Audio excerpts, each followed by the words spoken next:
সাম্প্রতিক বছরগুলোতে ইরান তার সামরিক শিল্পে যে পরিমাণ উন্নতি সাধন করেছে তাতে রীতিমতো চমকে গেছে যুক্তরাষ্ট্র ও তার মিত্ররা।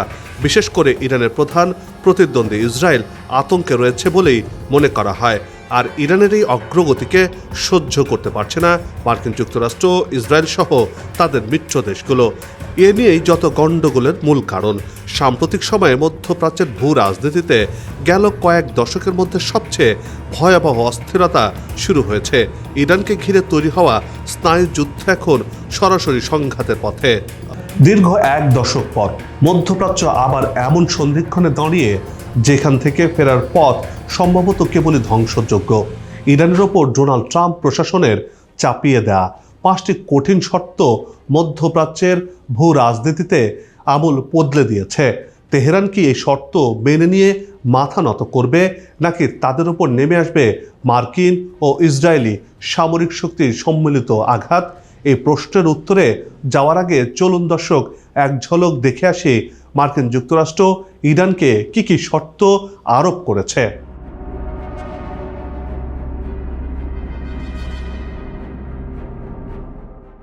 এক নম্বর শর্তে বলা হয়েছে ইরানকে পরবর্তী 3 বছরের জন্য ইউরেনিয়াম সমৃদ্ধকরণ পুরোপুরি বন্ধ করতে হবে।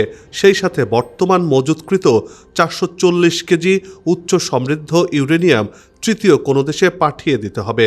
দ্বিতীয় শর্ত হল ক্ষেপণাস্ত্র কর্মসূচির লাগাম 2000 কিলোমিটার রেঞ্জের ব্যালিস্টিক ক্ষেপণাস্ত্রের পাল্লা কমিয়ে 500 কিলোমিটারে নামিয়ে আনতে হবে।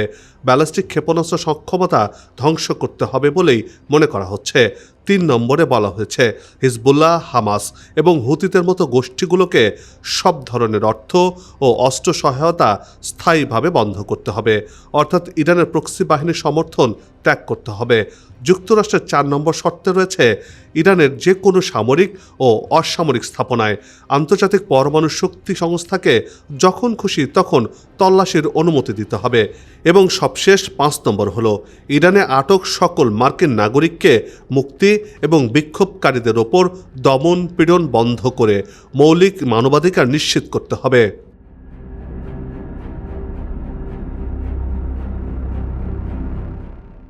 ভারত মহাসাগরে যখন যুক্তরাষ্ট্রের নৌবাহিনী জড়ো হতে শুরু করেছে, ঠিক তখনই ওমানের মাস্কাটে জড়ো হন মার্কিন ও ইরানি প্রতিনিধিরা। 2 দেশের উত্তেজনা কমাতে আলোচনা ফলপ্রসূ হয়েছে বলে ঘোষণা দিলেও এখনও বিপজ্জনক সন্ধিক্ষণে দাঁড়িয়ে আছে গোটা অঞ্চল। সাম্প্রতিক সময়ে ভেনেজুয়েলায় চমকপ্রদ সাফল্য পাওয়ার পর আত্মবিশ্বাসে ভর করে মার্কিন প্রেসিডেন্ট ডোনাল্ড ট্রাম্প ইরানের সঙ্গে আলোচনায় যে দাবিগুলো তুলে ধরেছেন সেগুলোকে শুরু হওয়ার আগেই ব্যর্থ বলে অভিহিত করেছেন কূটনীতিকরা।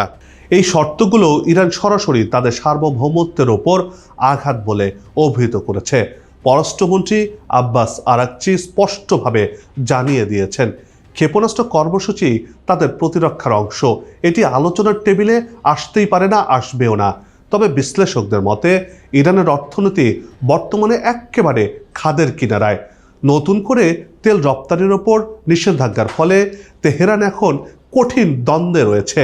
তাই বলা চলে দেশটি এখন কোন দিকে বিবেচনা করবে, কোন দিকে যাবে, মর্যাদা রক্ষা করবে না অস্তিত্ব টিকে রাখবে, সে প্রশ্ন কিন্তু ঘুরে ফিরে আসছেই।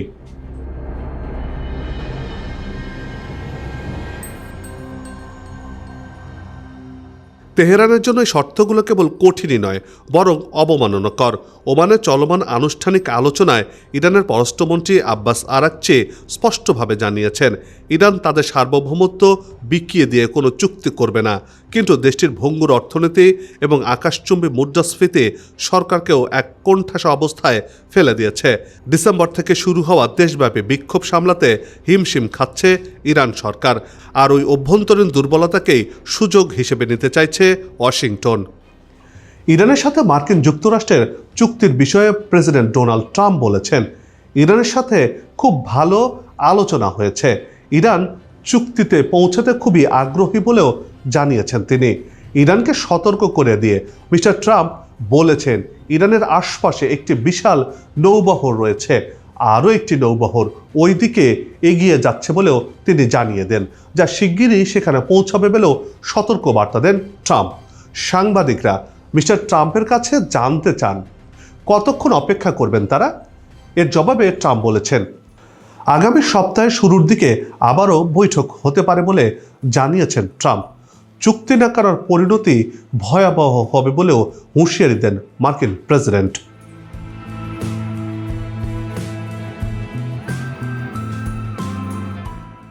পরোক্ষ আলোচনার বৈঠক শেষ করে পুনরায় পাল্টাপাল্টে হুমকিতে লিপ্ত হয়েছে যুক্তরাষ্ট্র ও ইরান। তেহরানকে আরও দুর্বল করতে দেশটির তেল রপ্তানিকে টার্গেট করেছে ওয়াশিংটন। এই জ্বালানি পরিবহনে যুক্ত প্রতিষ্ঠানের বিরুদ্ধে নিষেধাজ্ঞা জারি করে বাড়িয়ে দিয়েছে উত্তেজনা, যেন চারদিক থেকে ইরানকে চেপে ধরতে চাইছে যুক্তরাষ্ট্র। আর যদি একটু পান থেকে চুন খসে যায় তাহলেই ইরানে হামলে পড়বে মার্কিন বাহিনী। সেই কূটচালের অংশ হিসেবেই এমন শর্ত আর নতুন নিষেধাজ্ঞা আরোপ করেছে মার্কিন যুক্তরাষ্ট্র। মধ্যপ্রাচ্যের ভূ রাজনীতিতে গেল কয়েক দশকের মধ্যে সবচেয়ে ভয়াবহ অস্থিরতা শুরু হয়েছে। ইরানকে ঘিরে তৈরি হওয়া স্নায়ু যুদ্ধ এখন সরাসরি সংঘাতের পথে। এর মাঝেই আবারও ওয়াশিংটনের রেড কার্পেট পা রেখেছেন ইসরায়েলের প্রধানমন্ত্রী বেনিয়ামিন নেতানিয়াহু। তবে এবারের সফর কেবল প্রোটোকল রক্ষার নয়, বরং যুদ্ধের ব্লুপ্রিন্ট চূড়ান্ত করার। মার্কিন প্রেসিডেন্ট ডোনাল্ড ট্রাম্পের সাথে বৈঠকের মাধ্যমে ইরানে হামলার চূড়ান্ত চাপ দিতেই এই সফর করছেন নেতানিয়াহু, যা মধ্যপ্রাচ্যের সার্বিক পরিস্থিতিকে আগুনে নতুন করে ঘি ঢেলে দেওয়ার মতো পরিস্থিতি তৈরি করেছে। গোয়েন্দা রিপোর্ট বলছে নেতানিয়াহুর হাতে এখন একটি এজেন্ডা, ইরানের পারমাণবিক স্থাপনায় সরাসরি বিমান হামলার জন্য ট্রাম্পকে সবুজ সংকেত দিতে বাধ্য করা। ইসরায়েল মনে করে আলোচনার মাধ্যমে ইরানকে থামানো সম্ভব নয়। একমাত্র সামরিক শক্তি হতে পারে তেহরানের পারমাণবিক স্বপ্ন ধুলোয় মিশিয়ে দিতে পারে। ট্রাম্পের সর্বোচ্চ চাপ নীতির সাথে ইসরায়েলি সামরিক শক্তির সমন্বয় ঘটিয়ে তেহরানকে পঙ্গু করে দেয়াই এই সফরের মূল উদ্দেশ্য। অর্থাৎ মিস্টার ট্রাম্পকে এই নেতানিয়াহু একেবারে পুতুলের মতো খেলছেন, যখন যা ইচ্ছে তখন তাই করছেন এবং ট্রাম্পও সেই কথাটি শুনছেন।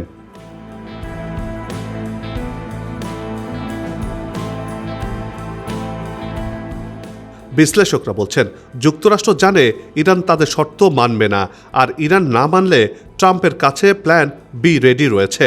অর্থাৎ সামরিক হামলার পথ খোলা থাকবে ট্রাম্পের হাতে। নেতানিয়াহু ঠিক এই সুযোগটাই নিতে চাইছেন। যদি হামলা হয় তবে তা কেবল সীমিত কোনো অপারেশন হবে না, বরং মধ্যপ্রাচ্যব্যাপী এক ভয়াবহ যুদ্ধের সূত্রপাত ঘটবে বলেই মনে করছেন বিশ্লেষকরা।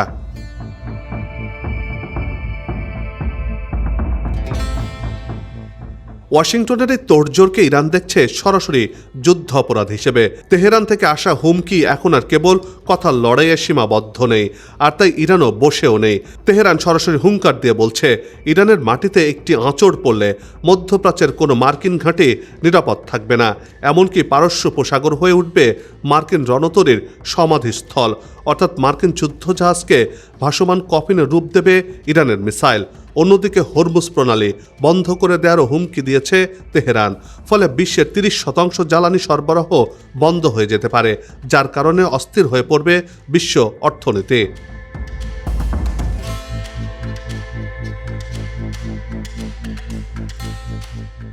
কূটনৈতিক প্রচেষ্টার সময় ফুরিয়ে আসছে ওয়াশিংটন এবং তেহরানের এই স্নায়ুযুদ্ধ যদি সত্যি রণক্ষেত্রে রূপ নেয়, তবে বিশ্ব অর্থনীতি এবং তেলের বাজারে এর প্রভাব হবে ভয়াবহ। ইসরায়েলি প্রধানমন্ত্রীর ওয়াশিংটন সফর শেষ হওয়ার আগেই হয়তো নির্ধারিত হয়ে যাবে মধ্যপ্রাচ্যের ভাগ্য।